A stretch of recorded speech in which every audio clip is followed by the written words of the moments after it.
Imagine करिए मुंबई के सबसे महंगे 5 स्टार होटल में चेक इन करते हैं। आपने प्रेसिडेंशियल सूट को बुक किया है जिसका रेंट एक रात का 1 लाख रुपए लगता है। रात को आपको भूख लगती है और आप रूम सर्विस से एक सिंपल सी बटर नान को ऑर्डर कर देते हैं। बिल आता है 500 रुपए का। महंगा है पर चलो 5 स्टार होटल इतना तो लगेगा ही। अब इमेजिन करिए आप उसी होटल के सबसे स्टैंडर्ड रूम में जाके रुक जाते हैं। आप वही सेम नान ऑर्डर करते हैं, वही सेम किचन, वही सेम शेफ, वही सेम आटा, लेकिन होटल आपसे कहेगा क्या कि सर क्योंकि आप सस्ते कमरे में रुके हैं तो आपसे नान का पैसा कम ले लेते हैं। नहीं, नान 500 रुपए का ही रहेगा। यही बेसिक लॉजिक है। लेकिन इंडियन हेल्थकेयर इंडस्ट्री में लॉजिक मर चुका है। अगर आप हॉस्पिटल के जनरल वार्ड में एडमिट होते हैं और आपका चेस्ट एक्सरे होता है तो 800 रुपए लगेंगे। लेकिन अगर आप उसी हॉस्पिटल के प्राइवेट सूट में जाके एडमिट हो जाएं तो उसी मशीन, उसी टेक्नीशियन और उसी एक्सरे फिल्म का अचानक से 3000 रुपए का बिल कट जाता है। पर ऐसा क्यों? क्या मशीन को पता है आप अमीर हैं या फिर एक्सरे वेव्स ने टक्सीडो पहन रखा है? ऐसा तो नहीं होता ना। वेल, आज हम सिर्फ महंगे बिल पर बात नहीं करने वाले हैं, वो तो हम सबको पता है। आज हम उस हिडन मशीनरी का पोस्टमार्टम करेंगे जो ये डिसाइड करती है कि आपकी जान की कीमत क्या है। हम समझेंगे कि कैसे आपका डॉक्टर, जिसे आप भगवान मानते हैं, वो खुद एक सेल्स ट्रेडमिल पर दौड़ रहा होता है अक्सर। हम ब्रेक डाउन करेंगे उस 1800 करोड़ के हॉस्पिटल प्रोजेक्ट को जहां 1300 करोड़ सिर्फ उसी जमीन और ब्याज में ही उड़ जाता है और वो पैसा आपकी जेब से निकाला जाता है। ये हेल्थ केयर नहीं है, ये वेल्थ केयर है। And today we are auditing the books. तो आओ शुरू करते हैं। तो दोस्तों, कहानी जो है वो हॉस्पिटल के गेट पे शुरू नहीं होती, वो बाहर सड़क पर ही शुरू हो जाती है। कभी आपने सोचा है कि एम्बुलेंस का ड्राइवर आपको हमेशा एक स्पेसिफिक प्राइवेट हॉस्पिटल ही क्यों लेके जाता है, चाहे सरकारी हॉस्पिटल पास में ही क्यों ना हो? वेल, क्योंकि हर पेशेंट को ड्रॉप करने का रेट फिक्स है, 2000-5000 रुपए कैश। लेकिन असली खेल शुरू होता है आपके लोकल फिजिशियन की क्लिनिक में। इसे इंडस्ट्री में कहते हैं कट प्रैक्टिस। ये हेल्थ केयर का सबसे गंदा ओपन सीक्रेट है। जब आपका डॉक्टर कहता है आप उस बड़े हॉस्पिटल में जाइए, वहां डॉक्टर शर्मा मेरे जानने वाले हैं, तो वो मदद नहीं कर रहे आपकी, वो डील क्लोज कर रहे हैं। कॉर्पोरेट हॉस्पिटल्स में एक अनसेड रूल होता है, जो हॉस्पिटल पेशेंट को रेफर करता है, जो डॉक्टर पेशेंट को रेफर करता है, उसे बिल का 20-30% फैसिलिटेशन फी के नाम पर कैश में वापस मिल जाता है। अगर आपका हार्ट ऑपरेशन 5 लाख का है तो 1 लाख रुपए उस डॉक्टर की जेब में जाएगा जिसने फोन घुमाया था। इसमें एक और डार्क रियलिटी है जिसे डॉक्टर्स द सिंक टेस्ट कहते हैं। जब आप पहली बार किसी नए डॉक्टर के पास जाते हैं तो वो आपको 4-5 महंगे टेस्ट लिखकर दे देते हैं। उन्हें रिजल्ट से मतलब नहीं होता, वो बस ये चेक कर रहे हैं कि क्या आप बिना सवाल किए पैसे खर्च कर सकते हैं कि नहीं। अगर आपने टेस्ट करा लिए तो आप सिंक हो गए, मतलब आप बड़े प्रोसीजर के लिए टारगेट बन चुके हैं। आप पेशेंट नहीं हैं, आप एक सेल्स की फनल की लीड हैं। चलो आपको एक कहानी सुनाता हूँ। Let's call him doctor Sameer. Doctor Sameer एक ब्रिलियंट कार्डियोलॉजिस्ट हैं। 15 साल की पढ़ाई, रातों की मेहनत और थाउजेंड्स ऑफ सर्जरीज। उनका सपना था लोगों की जान बचाना। लेकिन आज डॉक्टर समीर एक हीलर कम और एक सेल्समैन ज्यादा बन गए हैं। क्यों? क्योंकि वो लालची हैं? ऐसा बिल्कुल भी नहीं है, वो सिस्टम के शिकार बन गए हैं। कॉर्पोरेट हॉस्पिटल्स में बड़े डॉक्टर्स एम्प्लॉय नहीं होते, उन्हें सैलरी नहीं मिलती। सिस्टम चलता है मिनिमम गारंटी मॉडल पे, यानी कि एमजी मॉडल पे। इमेजिन कीजिए डॉक्टर समीर को एक बड़े कॉर्पोरेट हॉस्पिटल ने पोच किया। ऑफर लेटर कहता है डॉक्टर साहब हम आपको साल का 4 करोड़ फिक्स रुपए देंगे, आप बस हमारे पास आ जाओ। डॉक्टर समीर को लगता है कि लाइफ सेट है, लेकिन कॉन्ट्रैक्ट के नीचे एक इनविजिबल एस्टेरिक होता है। 6 महीने बीतते हैं। हॉस्पिटल का मैनेजमेंट, जो कि डॉक्टर्स नहीं एमबीए ग्रेजुएट्स चला रहे हैं, वो डॉक्टर समीर को अपने केबिन में बुलाते हैं। वो कहते हैं डॉक्टर साहब हमने आप पे 4 करोड़ रुपए इन्वेस्ट किए हैं, लेकिन पिछले साल में आपने हमें सिर्फ 10 एंजियोप्लास्टी करके दी है, हमारा आरओआई मैच ही नहीं हो रहा। इसे कहते हैं मिनिमम गारंटी की रिकवरी। अब मैनेजमेंट उन्हें एक डेटा शीट दिखाता है जिसे कहते हैं कन्वर्जन रेट। कितने पेशेंट्स ओपीडी में आए और कितने आईपीडी यानी कि सर्जरी में कन्वर्ट हुए। अगर डॉक्टर समीर ने पेशेंट्स को सिर्फ दवाई देकर घर भेज दिया तो वो हॉस्पिटल के लिए लॉस है, नुकसान है। अब डॉक्टर समीर क्या करे? उनके पास ईएमआई है, फैमिली है, करियर है। अगली बार आप उनके केबिन में जाते हैं, वो आपकी आंखों में नहीं देखते, वो घड़ी देखते हैं। उन्हें आपको कन्वर्ट करना है। सिरदर्द एमआरआई लिख दो, चेस्ट पेन एंजियोग्राफी कर दो।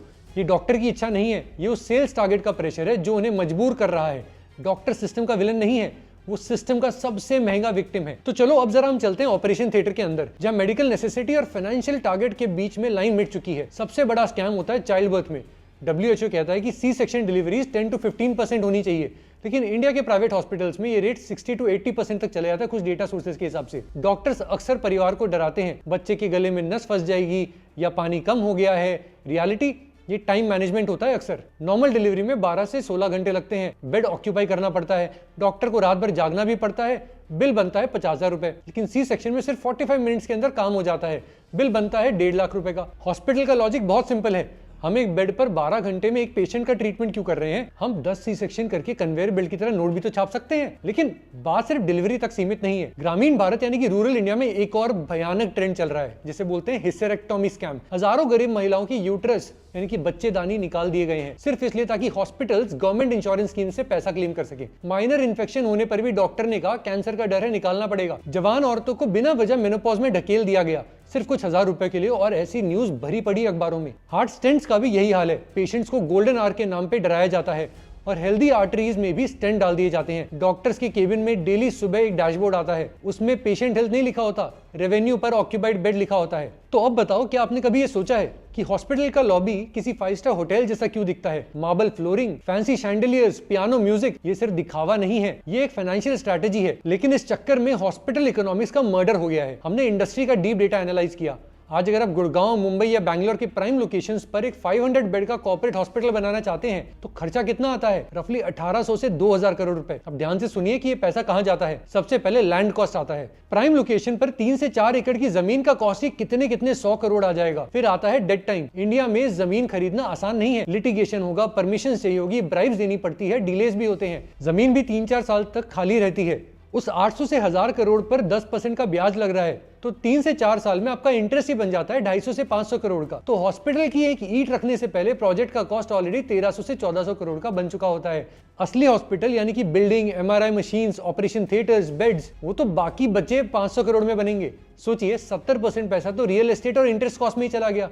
इसका आपकी बीमारी ठीक करने से कोई लेना देना नहीं है। लेकिन ये जो हजारों करोड़ रुपए लग जाते हैं, ये आखिर भरेगा कौन? आप भरेंगे।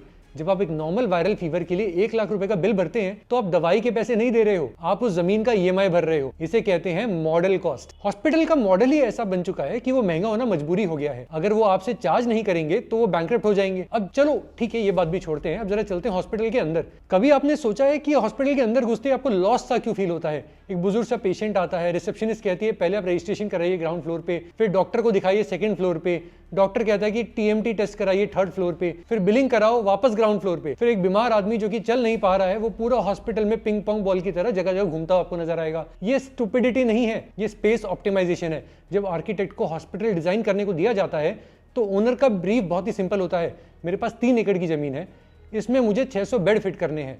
उसका गोल पेशेंट फ्लो नहीं है, उसका गोल है रेवेन्यू पर स्क्वायर फुट। अगर रिसेप्शन ग्राउंड फ्लोर पर है तो वहां बेड नहीं लग सकता, तो वहां टीएमटी मशीन लगा दो। 90% पेशेंट्स जो कि हॉस्पिटल में आते हैं उन्हें एडमिट होने की जरूरत ही नहीं होती है, फिर भी हॉस्पिटल्स का डिजाइन उन्हें हर फ्लोर पर घुमाता है। क्यों?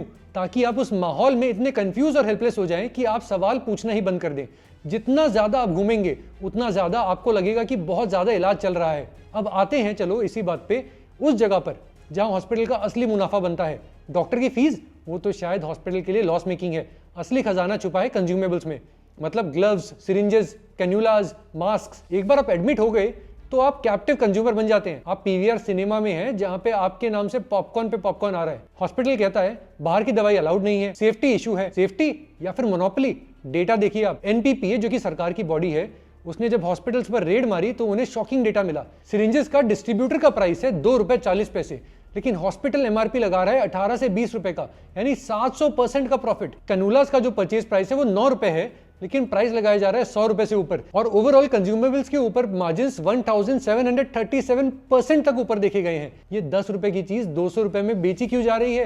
क्योंकि वो जानते हैं कि जब आपका कोई अपना आईसीयू में होता है ना, तब आप प्राइस नेगोशिएट नहीं करते। आप पैसे की फिक्र मत कीजिए, मैं सब कुछ भर दूं। आप कैसे भी करके इनको आप बस कहते हैं जो चाहिए वो ले लो, बस इन्हें बचा लो, इन्हें ठीक कर दो, जल्दी से हम इन्हें घर लेके जाना चाहते हैं। वो आपकी इमोशनल वल्नरेबिलिटी को अपनी बैलेंस शीट में कन्वर्ट कर देते हैं।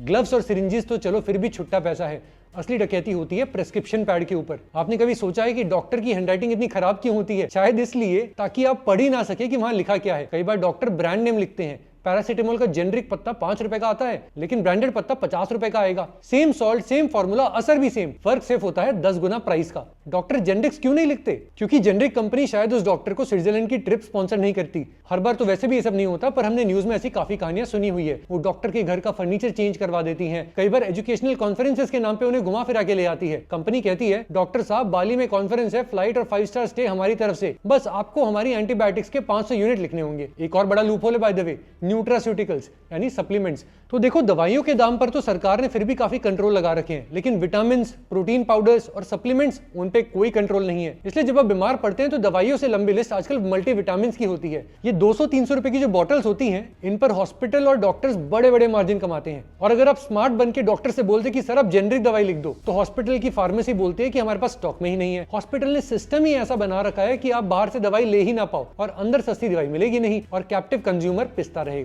आप सोच रहे होंगे जैन भाई डराओ मत, मेरे पास 10 लाख का हेल्थ इंश्योरेंस है, मैं सेफ हूं। तो सुनिए, हेल्थ इंश्योरेंस इंडस्ट्री का भी बड़ा ओपन सीक्रेट है। याद है हमने शुरू में ही कहा था general ward versus private room. Hospitals में डिफरेंशियल प्राइसिंग चलती है। अगर आप प्राइवेट रूम लेते हैं तो हॉस्पिटल आपके डॉक्टर की फीस और सर्जरी का चार्ज डबल कर देता है। अब इंश्योरेंस कंपनी भी कम नहीं है, वो कहती है अच्छा आपने रूम अपग्रेड किया, मतलब आप लग्जरी चाहते हो। यहां एंट्री होती है प्रोपोर्शनेट डिडक्शन की। मान लीजिए कि आपकी पॉलिसी में रूम रेंट की कैपिंग है 5,000 रुपए की। मान लीजिए कि आप हॉस्पिटल गए, एडमिनिस्ट्रेशन ने आपको कहा कि सर 5,000 वाला रूम तो अवेलेबल नहीं है, 7,000 वाला प्राइवेट रूम ले लीजिए। आपने सोचा चलो 2,000 रुपए का ही फर्क है, 5 दिन के मैं अपनी जेब से 10,000 रुपए दे दूंगा और क्या ही हो जाएगा। पर जैसे ही आपने उस चीज में ओके किया, आपकी जो इंश्योरेंस की लिमिट है वो 40% से ज्यादा गिर जाती है। इंश्योरेंस कंपनी आपके पूरे बिल में से अच्छा खासा पैसा काटना शुरू कर देती है। अगर डॉक्टर की फीस 50,000 रुपए है तो उसमें से 40% डिडक्ट हो जाएगा, इंश्योरेंस देगा सिर्फ 30,000 रुपए। अगर सर्जरी का कॉस्ट 1 लाख रुपए तो वहां पे भी 40% काट लिया जाएगा। इंश्योरेंस बोलेगा कि हम तो खाली 60,000 रुपए देंगे। आप सोच रहे थे कि आपके तो खाली 10,000 रुपए एक्स्ट्रा लगने हैं कमरे के, लेकिन बिल आएगा तो पता चलेगा 1.5 लाख रुपए आपको अपनी पॉकेट से देना पड़ रहा है। और ये वही मोमेंट होता है जब इंडिया का जो मिडिल क्लास आदमी होता है वो हॉस्पिटल में अपना माथा पकड़ लेता है। और अंत में सबसे इमोशनल और फाइनेंशियल टॉर्चर आता है डिस्चार्ज का जो प्रोसेस होता है।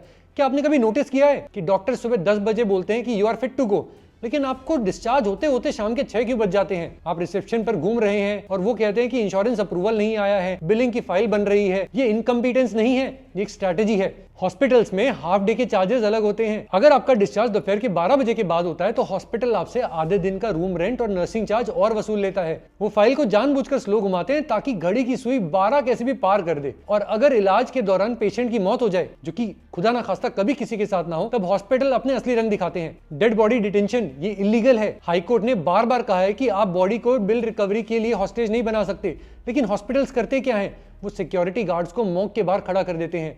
तो ये हेल्थ केयर नहीं है, ये एक इमोशनल रैंसम बन जाता है ऐसी सिचुएशंस में। तो क्या सब कुछ खत्म हो गया? क्या हम बस लुटने के लिए बने हैं? नहीं, सिस्टम टूट रहा है, पर नए सॉल्यूशंस भी बन के आ रहे हैं। कुछ नए मॉडल्स हेल्थ केयर में आ रहे हैं जो कि कॉर्पोरेट ग्रीड को चैलेंज करते हैं। पहला है डीकपलिंग रियल एस्टेट। क्यों चाहिए हमें 500 बेड का महंगा हॉस्पिटल? दुनिया भर में ट्रेंड बदल रहा है टुवर्ड्स स्मॉलर नेबरहुड हॉस्पिटल्स। ये रेंटल बिल्डिंग्स में बनते हैं। जमीन खरीदने का 800 करोड़ का खर्चा जीरो हो जाता है। जब रियल एस्टेट का कॉस्ट बचेगा तभी इलाज सस्ता होगा। दूसरा है डॉक्टर्स ऑन सैलरी। सबसे जरूरी बदलाव ये है कि डॉक्टर्स को टारगेट नहीं, सैलरी मिलनी चाहिए। जैसे गूगल अपने इंजीनियर्स को सैलरी और ईसॉप्स देता है, वैसे ही डॉक्टर्स को भी वही मिलना चाहिए। उनका इंसेंटिव ज्यादा सर्जरी नहीं बल्कि पेशेंट सेटिस्फैक्शन होना चाहिए। और तीसरा, वन नेशन वन प्राइस। ये कुछ लोगों को अटपटा लग सकता है, पर एक एक्सरे का दाम फिक्स होना चाहिए, चाहे आप जनरल वार्ड में हो या फिर एक सूट के अंदर हो। प्राइसिंग कॉस्ट पर बेसिस होनी चाहिए, ना ही कस्टमर की जेब की बेसिस पे। दोस्तों, हेल्थ केयर कोई लग्जरी नहीं है, ये हमारा बेसिक ह्यूमन राइट है। लेकिन आज ये एक इंडस्ट्री बन चुका है जो आपकी मजबूरी पर चलती है। इसमें डॉक्टर्स बुरे नहीं हैं, लेकिन इंसेंटिव्स बुरे हैं। तो अगली बार जब भी आप हॉस्पिटल जाएं, ये याद रखें, आप कस्टमर हैं, कैदी नहीं है उनके। सवाल पूछें और सवाल पूछने से डरिए मत। पॉलिसी हमेशा चेक करके लें। देख लीजिए कि आपकी पॉलिसी के ऊपर रूम रेंट के ऊपर कोई कैपिंग नहीं होनी चाहिए। बिल का ऑडिट जरूर करें, आइटमाइज्ड बिल मंगवाएं। और अगर बायोमेडिकल वेस्ट की कोई फी आपसे चार्ज करी गई है तो क्वेश्चन जरूर करिएगा। ये लड़ाई आपकी अकेले की नहीं है, ये लड़ाई अवेयरनेस की है। जब तक हम सवाल नहीं उठाएंगे, ये वेल्थ केयर मशीन चलते रहेगी। मैं हूं जयंत मुंद्रा और आप देख रहे हैं grow age. Stay healthy, stay alert and keep asking the tough questions.